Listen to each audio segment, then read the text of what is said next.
चलो देखो, तो आज अपन पढ़ेंगे क्लास 9th का साइंस का chapter number 1 matter in our surrounding. ठीक है, तो चलो स्टार्ट करते हैं। अभी ये ऑडियो रहेगा तो ध्यान से सुनते हुए चलना। क्या होता है, सबसे पहला ये होता है मैटर क्या होता है। तो मैटर कोई भी ऐसा चीज़ होता है जिसके पास कुछ वजन होता है यानी मास होता है और वो कुछ स्पेस ऑक्यूपाई करता है, यानी matter is anything which occupy space and have some mass. Surrounding क्या होता है, हमारे इर्द गिर्द यानी सराउंडिंग, हमारे इन्वायरमेंट में जो भी चीज़ें प्रेजेंट होती है हमारे अगल बगल, वो सब हमारा क्या कहलाता है, सराउंडिंग कहलाता है। क्लियर, यानी everything present in our surrounding are is made up of matter. इस बात का ध्यान रखना। मैटर में कुछ कुछ चीज़ें अपने को बहुत ज़रूरी इंपॉर्टेंट है जानने के लिए, जैसे कि मैटर के कैरेक्टरिस्टिक्स क्या होते हैं, पार्टिकल्स के मैटर के, क्योंकि हमको पता है कि मैटर ना छोटे छोटे पार्टिकल से मिलकर बनता है। तो उसकी खासियत क्या होती है, क्या कैरेक्टर्स है उसकी। तो एक उसका सबसे इंपॉर्टेंट कैरेक्टर होता है कि जितने भी पार्टिकल्स होते हैं मैटर के, वो सब छोटे छोटे पार्टिकल से मिलकर बनते हैं। ठीक है, और वो पार्टिकल बहुत ज़्यादा ही छोटे होते हैं। इसका एक बेसिक एक्सपेरिमेंट तुम्हारे एनसीईआरटी बुक में दिया भी हुआ है। लाइक वो पानी लेता है, पानी में पोटेशियम परमैंगनेट करके केमिकल आता है, उसको डालता है तो वो पर्पल कलर हो जाता है। फिर उसमें से 1 चम्मच पानी निकालेगा या 10 ml पानी निकाला, फिर उसमें कुछ पानी डाला, फिर भी वो उसका कलर रहता है कुछ ना कुछ। अब सोचो, सिर्फ 1 चम्मच पानी निकालने के बाद भी उसमें इतना सारा कलर आ गया। मतलब एक एक्सपेरिमेंट को प्रॉपर बताऊँ, 100 ml पानी लिए पहले, सिर्फ पानी बस है 100 ml पानी। अब उसमें थोड़ा सा पोटेशियम परमैंगनेट डाल दिया अपन, थोड़ा सा, तो पूरा पानी जो है वो पर्पल कलर हो जाएगा। फिर उसमें से थोड़ा में से 1 चम्मच पानी निकालें, सॉरी 1 चम्मच वो जो सॉल्यूशन बना है उसको निकालें और उसमें फिर 100 ml तक पानी डाल दिए, तब भी उसका कलर रहेगा। फिर उसमें से 1 चम्मच निकालें, फिर 100 ml तक पानी डाल दिए, फिर भी उसमें कलर रहेगा। अब सोचो 1 चम्मच में कितना ही पार्टिकल आ जाएगा, लेकिन फिर भी उतना कलर आ रहा है। इसका मतलब पार्टिकल का साइज़ बहुत ज़्यादा छोटा होता है। क्लियर हुआ, इस बात का ध्यान रखना। ठीक है, दूसरी प्रॉपर्टी जो होती है वो ये होती है कि मैटर के पार्टिकल्स होते हैं उनके बीच में गैप होता है, स्पेस होता है उनके बीच में। ठीक है, हालांकि ये सब में नहीं होता बट बहुत में होता है। जैसे सॉलिड, सॉलिड एक स्टेट होता है मैटर का जिसमें बीच में स्पेस नहीं होता। लिक्विड है जिनके बीच में स्पेस होता है थोड़ा मोड़ा। गैसियस है जिनके बीच में बहुत ज़्यादा स्पेस होता है। जैसे एग्जांपल के तौर पे तुम पानी लो, पानी लिया 100 ml, उसमें मैं थोड़ा सा चीनी या थोड़ा सा नमक डाल दिया, अब उसको मिक्स किया तो पानी का वॉल्यूम बढ़ जाएगा, नहीं बढ़ता। क्यों, तो वो जो एक्स्ट्रा में चीनी या नमक डाला वो कहाँ गया, तो वो लिक्विड जो है, लिक्विड पार्टिकल्स के बीच में गैप होता है, उस गैप में वो जाके फंस जाता है। कौन, जो भी शक्कर या नमक मैंने डाला है वो। तो इसका मतलब क्या, बीच में गैप है ना, वही तो प्रूफ कर रहे थे कि पार्टिकल्स के बीच में गैप होता है करके। और ये बता दिया मैंने कि सॉलिड पार्टिकल्स के बीच में गैप नहीं होता, लिक्विड में थोड़ा मोड़ा होता है और गैस में बहुत ज़्यादा होता है। ठीक है, इसके अलावा एक प्रॉपर्टी और है कि लाइक पार्टिकल्स जो होते हैं मैटर के, वो कॉन्स्टेंटली मूव करते रहते हैं, यानी कंटिन्यूसली मूव करते रहते हैं। और इस मोशन को ब्राउनियन मोशन बोलते हैं। इस मोशन को क्या बोलते हैं, ब्राउनियन मोशन। तो ब्राउनियन मोशन क्या होता है, पार्टिकल का अनप्रिडिक्टेबल मोशन, यानी कि वो किधर जाएगा अपने को नहीं पता। जैसे पार्टिकल अभी यहाँ पर है, अभी इधर जाएगा कि इधर जाएगा कि इधर जाएगा कि इधर जाएगा कि इधर भी जाएगा, पता नहीं। ठीक है, तो उसको क्या बोलते हैं अपन, ब्राउनियन मोशन बोलते हैं। इसको जिगजैग मोशन के नाम से भी जाना जाता है। और एक बात याद रखना, पार्टिकल हमेशा कंटिन्यूसली मूव करता रहता है।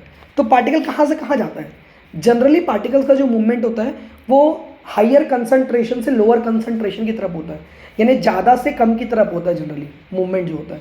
और इस प्रोसेस को डिफ्यूजन बोलते हैं।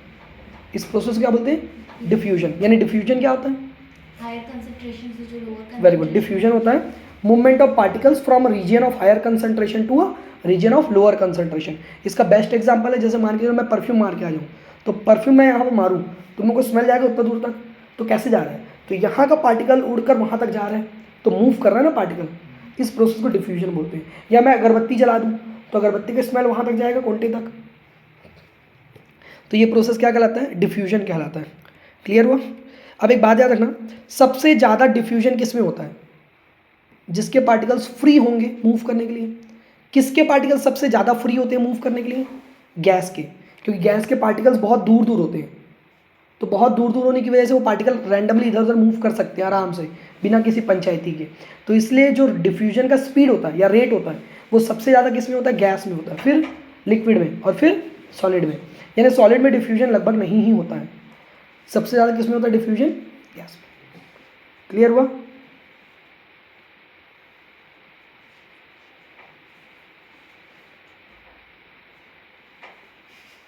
ठीक है, चलो अब आगे बढ़ते हैं इस पर।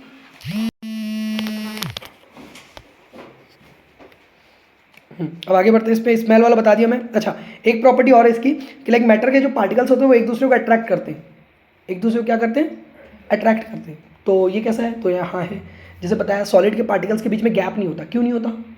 Because बीच में क्योंकि वो पार्टिकल्स एक दूसरे को इतना ज़्यादा अट्रैक्ट कर लेते हैं कि पूरा चिपट जाते हैं, तो बीच में एक भी गैप प्रेजेंट नहीं होता। और ये जिस फोर्स से ये पार्टिकल्स एक दूसरे को खींचते हैं, उस फोर्स को बोलते हैं अपन इंटरमॉलिक्यूलर फोर्स ऑफ अट्रैक्शन। क्या बोलते हैं उसको?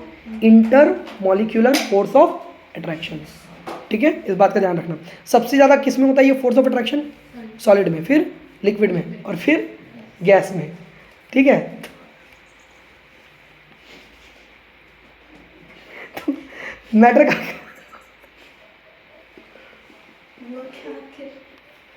मैटर का क्लासिफिकेशन चलो देखते हैं। तो मैटर कितने पार्ट में क्लासिफाइड है?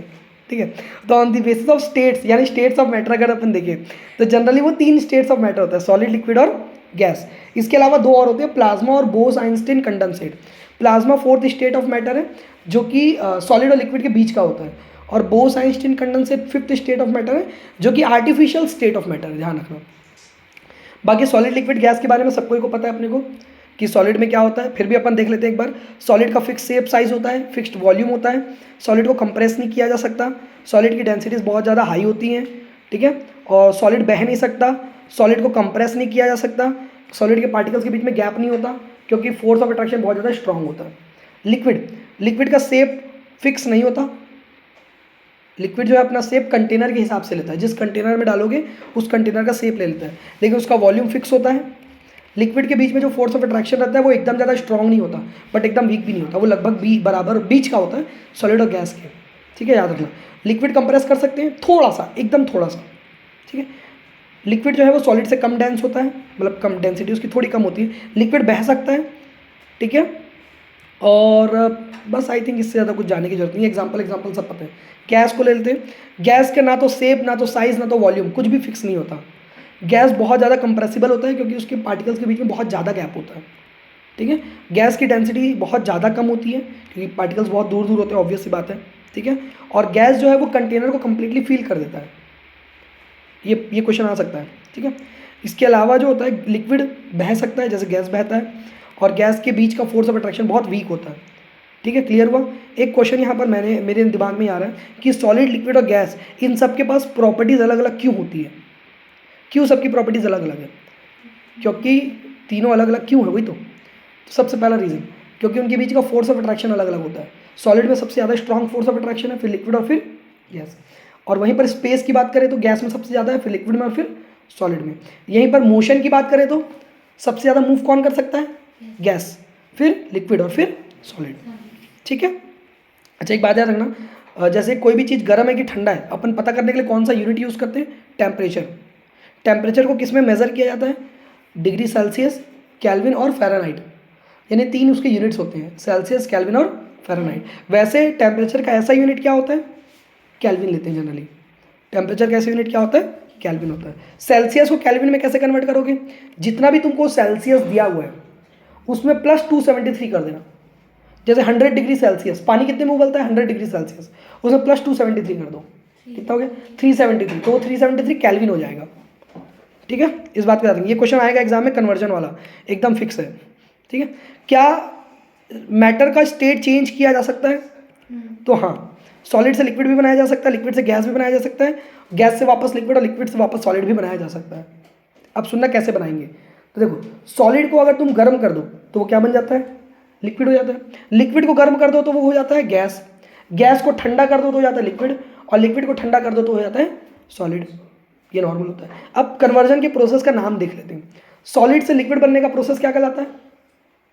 सॉलिड से लिक्विड बनने का प्रोसेस क्या कहलाता है? Melting generally. लिक्विड से गैस बनने का प्रोसेस क्या कहलाता है? वेपराइजेशन। बहुत बढ़िया।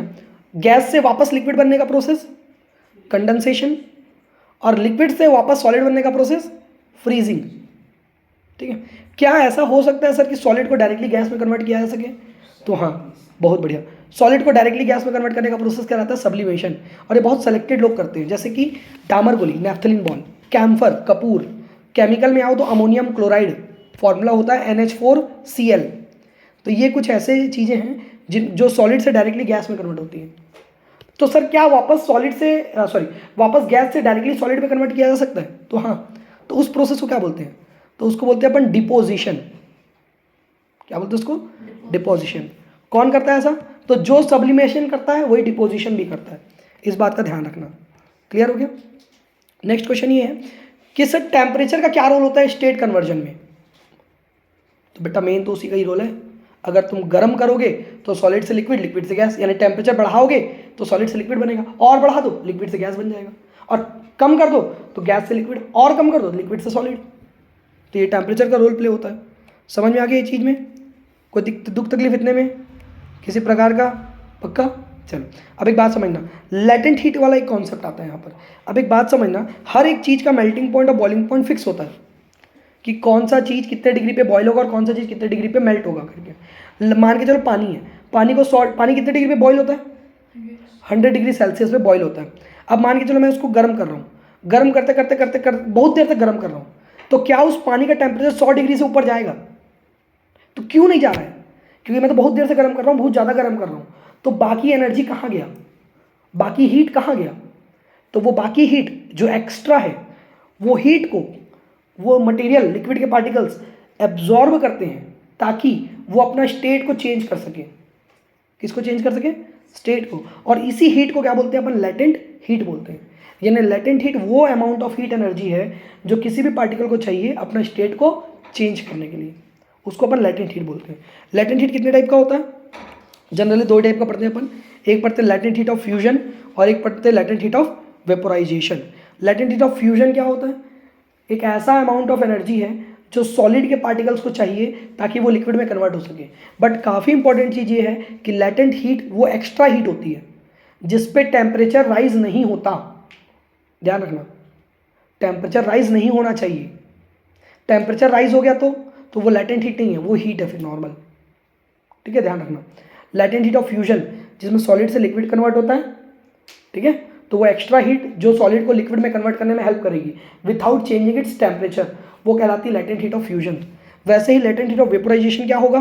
वो एक्स्ट्रा हीट होगी जो कि लिक्विड को वेपर में कन्वर्ट करेगी। क्लियर हुआ ये चीज़?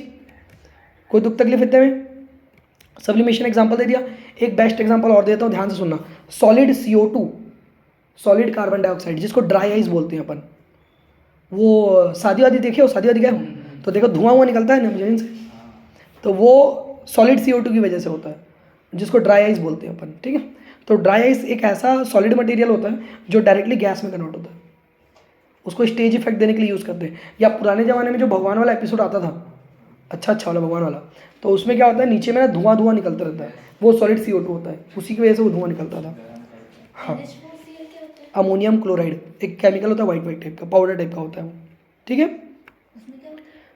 वो भी सब्लिमेशन होता है, उसको सब्लिमेट बोलते हैं। जो भी चीज़ सब्लिमेशन फॉलो करता है उसको सब्लिमेट बोलते हैं अपन। ठीक है, नेक्स्ट टॉपिक आता है अपना इवापोरेशन। इवापोरेशन क्या होता है? ये एक ऐसा प्रोसेस है जिसमें लिक्विड को गैस में कन्वर्ट किया जाता है बाय नेचुरल मीन्स, या सिंपल भाषा में बोलूँ तो बॉइलिंग पॉइंट से कम पे उसको हीट करके लिक्विड को वेपर बनाना, वो कहलाता है इवापोरेशन। ठीक है, बहुत इंपॉर्टेंट चीज़ है कि इवापोरेशन किन किन चीज़ों के ऊपर डिपेंड करता है। ठीक है, तो इवापोरेशन किन किन चीज़ों के ऊपर डिपेंड करता है?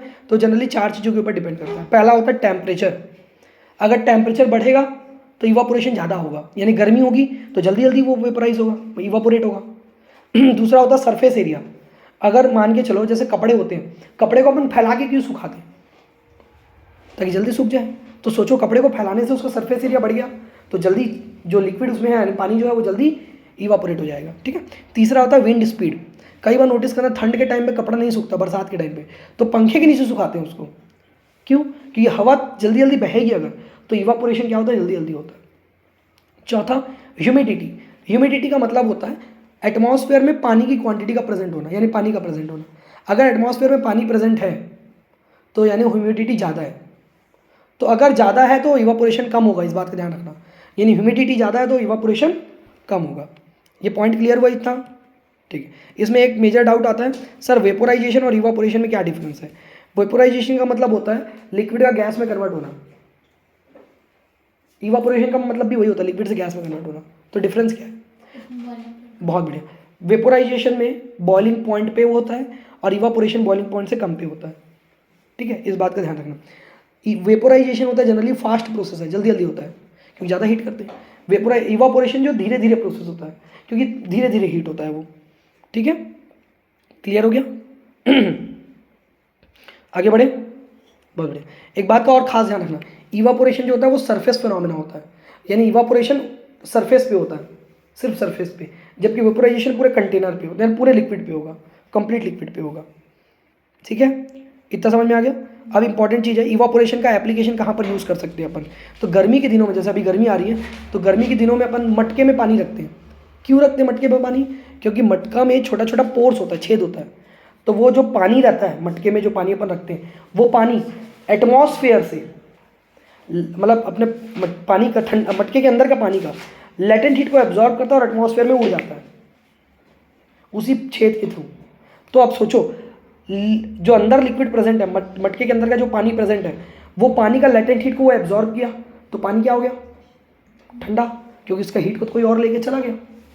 सेम कॉन्सेप्ट होता है, अपन गर्मी के दिनों में कॉटन का कपड़ा पहनते हैं, कॉटन के कपड़े में भी पोर्स होता है, वो हमारे स्वेटिक से हम लोग को ठंडा फील कराता है, हमारे बॉडी से वो निकालता है और लेटेंट हीट को एब्जॉर्ब करके फिर वेपोराइज हो जाता है, इवापोरेट हो जाता है। ठीक है, क्लियर हुआ ये चीज़?